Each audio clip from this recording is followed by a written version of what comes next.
तो last part में dark ने चालाकी से सभी यूनिवर्सेस की सीड्स को इकट्ठा कर लिया था, जिसके बाद ग्रैंड प्रीस्ट ने जब देखा था कि सारी सीड्स गायब हो गई तो वो एकदम हैरान रह गया था। अब उसके आगे, लेकिन उससे पहले तुम वीडियो को लाइक करो, और अगर तुम्हें ऐसे ही मांगा सुनने पसंद है तो चैनल को भी सब्सक्राइब कर देना, ताकि आगे आने वाले वीडियोस तुम्हें सबसे पहले मिल सकें। खैर, तो डार्क वो सभी सीड्स लेकर के पहुंचता है ट्रिनिटी के पास में, जहाँ पे वो कहता है कि मैं सभी सीड्स ले आया उस यूनिवर्स की, अब हम क्लोन मल्टीवर्स क्रिएट कर सकते हैं। क्या मैं उस क्लोन मल्टीवर्स को क्रिएट कर सकता हूँ? तो ट्रिनिटी कहते हैं कि रुक जाओ, क्या तुम्हें डार्क मैटर को कंट्रोल करना आता है? तो डार्क कहता है नहीं, मुझे वो नहीं आता, वो तो केवल आप ही कर सकते हैं। तो ट्रिनिटी कहते हैं फिर तुम क्यों कर रहे हो? अगर तुम क्लोन मल्टीवर्स क्रिएट करोगे तो वो एज इट इज़ सेम होगा इस मल्टीवर्स जैसा। तो डार्क कहता है मैं समझा नहीं, हम वही तो चाहते हैं, ओरिजिनल मल्टीवर्स का क्लोन ही तो क्रिएट करना है हमें।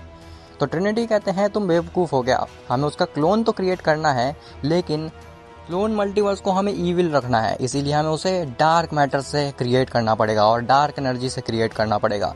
अगर तुम उसे क्रिएट करोगे तो फिर वो ऑर्डिनरी मल्टीवर्स जैसा ही प्योर हो जाएगा।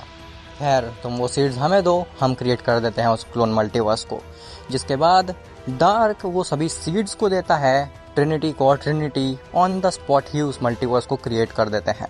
लेकिन वो मल्टीवर्स अभी भी इनिशियल स्टेज में था। डार्क कहता है आपने ये मल्टीवर्स तो क्रिएट कर दिया, लेकिन अभी तो ये अपने इनिशियल स्टेज में ही है, अभी तो इसमें जेनो और ग्रैंड प्रीस्ट मिल करके केवल यूनिवर्सेस ही क्रिएट कर रहे हैं। ट्रिनिटी कहता है तुम उसकी चिंता बिल्कुल मत करो। जिसके बाद ट्रिनिटी उसकी टाइमलाइन एकदम से स्किप कर देते हैं, जैसे कि तुम ऐड स्किप करते हो यूट्यूब में। जिसके बाद वो क्लोन मल्टीवर्स भी प्रेजेंट में आ जाता है। खैर, द ट्रिनिटी कहते हैं कि डार्क जाओ इस मल्टीवर्स में और जा करके उस गुहान को लेकर के आओ मेरे पास, पर हाँ इस चीज़ का ध्यान रखना कि तुम उसे फोर्सफुली मत लाओ, क्योंकि हमें पता है कि तुम बहुत ज़्यादा ताकतवर हो, लेकिन उसके सामने तुम्हारी ताकत कुछ भी नहीं है, इसीलिए उसे प्यार से बहला फुसला करके हमें पास लेके आना है तुम्हें। डार्क कहता है जी मैं आपकी बात समझ गया। जिसके बाद डार्क उस क्लोन मल्टीवर्स के अंदर जाता है और वो गुहान के पास पहुंच जाता है। खैर, वहीं दूसरी तरफ ग्रैंड प्रीस्ट जेनो के पास पहुंचता है और वो कहता है कि लॉर्ड जेनो वो सीड्स गायब हो चुकी हैं। जेनो ये चीज़ सुन करके हैरान रह जाता है। वो कहता है आखिर ऐसा कैसे पॉसिबल है ग्रैंड प्रीस्ट, अभी तो तुम देख करके आए थे, तब तो सभी सीड्स सही सलामत थी।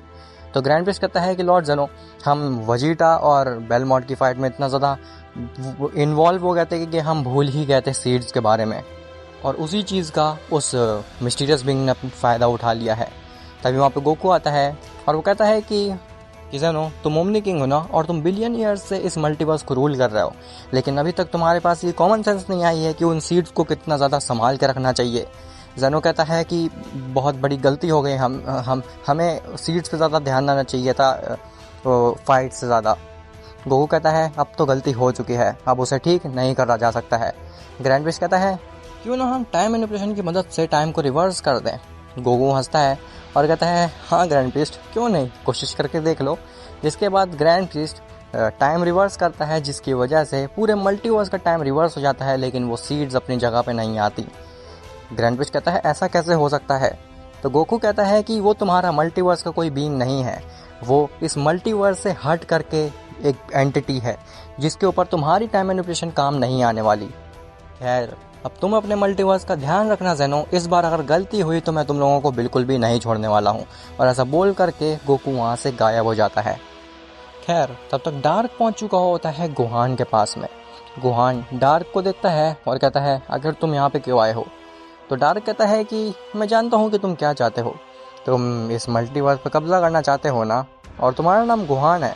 ये चीज़ सुन करके गुहान दंग रह जाता है। गुहान कहता है आखिर तुम्हें कैसे पता है इस बारे में? तो डार्क कहता है तुम्हें हम ही ने तो क्रिएट करा है, हमें नहीं पता होगा तुम्हारा कैसा नेचर है तो किसे पता होगा।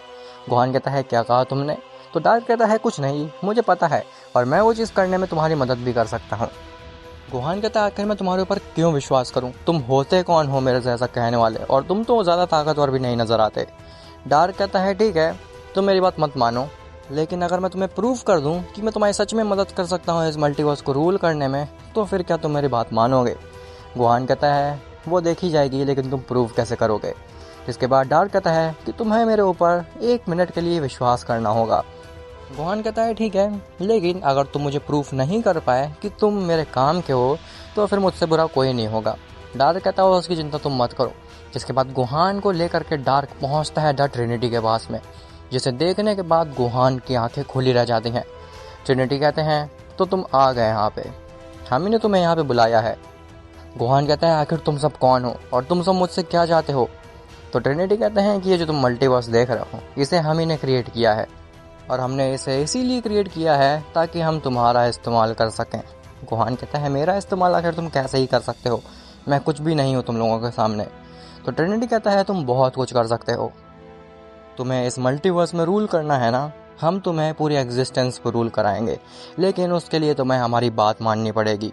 गुहान कहता है कैसी बात, मैं हर चीज़ करने के लिए तैयार हूँ तुम्हारे लिए। तो ट्रिनिटी कहते हैं ठीक है तुम स्टिल खड़े रहो।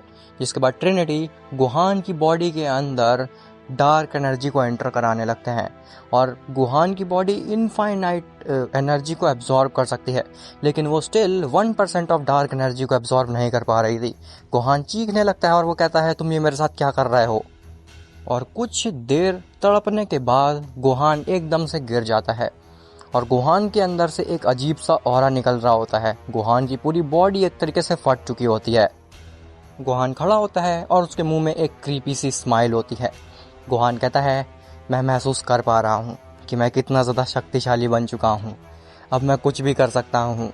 तो ट्रिनिटी कहते हैं अब हमने तुम्हें शक्तिशाली बना दिया है, और मुझे लगता है कि तुम्हें हमारे ऊपर विश्वास भी हो गया होगा कि हम कितने पावरफुल हैं। गुहान घुटनों के बल बैठता है और कहता है कि जी माय लॉर्ड, बताइए आपका क्या हुक्म है, मैं आपकी सारी बातें मानने के लिए तैयार हूँ। तो ट्रिनिटी कहते हैं जाओ और इस एग्जिस्टेंस में एक बीइंग है जिसका नाम है गोकू, उसे पूरी तरीके से ख़त्म कर दो। गुहान कहता है जैसा आपका हुक्म, और ऐसा बोल करके गुहान वहाँ से गायब हो जाता है। डार्क कहता है ट्रिनिटी से कि अभी तक तो ये गुहान आपकी बात नहीं मान रहा था और अचानक से आपको लॉर्ड कहने लगा, ये कैसे पॉसिबल है। तो ट्रिनिटी कहते हैं कि डार्क तुम उस चीज़ को नहीं समझोगे, हमने उसके अंदर डार्क एनर्जी के साथ साथ ब्रेन भी वॉश कर दिया है, और अब उसके दिमाग में ट्रिनिटी के अलावा और किसी भी बीइंग के लिए इमोशन नहीं है, इसीलिए वो हमारे सामने इतना झुक के बात कर रहा था, लेकिन वो गोकू के सामने ऐसा नहीं करेगा और उसको ख़त्म करके रख देगा। और डार्क तुमने हमारे सारे काम को कर दिया है, और अब हमें नहीं लगता कि तुम्हारा कोई एम बचा है इस ज़िंदगी में। डार्क कहता है आखिर आपका मतलब क्या है, क्या आप मुझे मार देंगे। तो ट्रिनिटी कहते हैं कि नहीं, अभी तुम्हारा एक लास्ट काम तो बचा ही हुआ है जिसके बारे में हमने तुम्हें नहीं बताया था। खैर वहीं बीरस के प्लैनेट पर वजीटा और ब्रोली पहुंचते हैं। वजीटा ब्रोली से कहता है कि ब्रोली क्या तुमने सोचा था कि वो बेलमोंट हमसे इतना ज़्यादा चिढ़ जाएगा उस टूर्नामेंट ऑफ पावर के बाद से कि वो हमें ख़त्म करने की कोशिश करेगा। ब्रोली कहता है ये चीज़ तो मैंने भी नहीं एक्सपेक्ट की थी वजीटा, लेकिन मुझे लगता है कि वो जिरेन भी इस चीज़ में शामिल था, लेकिन पता नहीं लॉर्ड जेनो ने आखिर उस जिरेन को क्यों छोड़ दिया। वजीटा कहता है मुझे लगता है कि जिरेन ने इनोसेंट बिहेव किया होगा जेनो के सामने, इसीलिए लॉर्ड जेनो ने उसे इनोसेंट समझ करके छोड़ दिया होगा, लेकिन मुझे लगता है कि ब्रोली इस चीज़ के पीछे कुछ बहुत ही बुरा पक रहा है जिरेन के दिमाग में। खैर वहीं यूनिवर्स 11 में जिरेन और प्राइड ट्रूपर्स के बीच में ये बात हो रही होती है कि आखिर अगला डिस्ट्रॉयर कौन बनेगा। तो जिरेन हंसता है और कहता है कि तुम्हें क्या लगता है कि तुम मेरे सामने स्टैंड कर पाओगे, मैं ही बनूंगा इस यूनिवर्स का नेक्स्ट डिस्ट्रॉयर। टोपो कहता है लेकिन मैं था इस यूनिवर्स का फ्यूचर डिस्ट्रॉयर, तुम कैसे ही बन सकते हो जिरेन। तो जिरेन कहता है ठीक है टोपो, तुम मुझसे फाइट करके क्यों नहीं देख लेते हो, जो जीतेगा वो इस यूनिवर्स का डिस्ट्रॉयर बनेगा। ये चीज़ सुन करके ना ही केवल टोपो बल्कि सभी प्राइड ट्रूपर्स के पसीने आ जाते हैं। टोपो कहता है जिरेन तुम ऐसा नहीं कर सकते हो, मैं इस यूनिवर्स का फ्यूचर डिस्ट्रॉयर था और मैं ही इस यूनिवर्स का फ्यूचर डिस्ट्रॉयर बनूंगा। ऐसा बोलते बोलते ही जिरेन टोपो का गला पकड़ लेता है। जिरेन कहता है मैंने तुमसे कहा है ना कि मैं डिस्ट्रॉयर बनूंगा, और अगर तुम्हें नहीं मंजूर है ये चीज़ तो मुझसे फाइट करो। टोपो कहता है कि ठीक है जिरेन, मैं तुमसे फाइट करूंगा, और जब तक मैं मरता नहीं हूँ तब तक मैं डिस्ट्रॉयर बनने की पूरी कोशिश करूँगा। जिरेन टोपो का गला छोड़ता है और कहता है ठीक है, खड़े हो जाओ, मेरे सामने लड़ के दिखाओ। जिसके बाद टोपो और जिरेन के बीच में फ़ाइट स्टार्ट हो जाती है, लेकिन उसे फ़ाइट कहना एक डिसरिस्पेक्ट होगा क्योंकि वो तो बस जिरेन के एक चुटकी का खेल था। जिरेन डायरेक्टली ट्रांसफॉर्म होता है अपनी जस्टिस फॉर्म में, और वो टोपो को on the spot he erase कर देता है। जिरेन कहता है क्या किसी और प्राइड ट्रूपर को डिस्ट्रॉयर बनना है तो फिर अभी मेरे सामने आ जाओ। उसका भी हाल मैं टोपो जैसा ही कर दूंगा।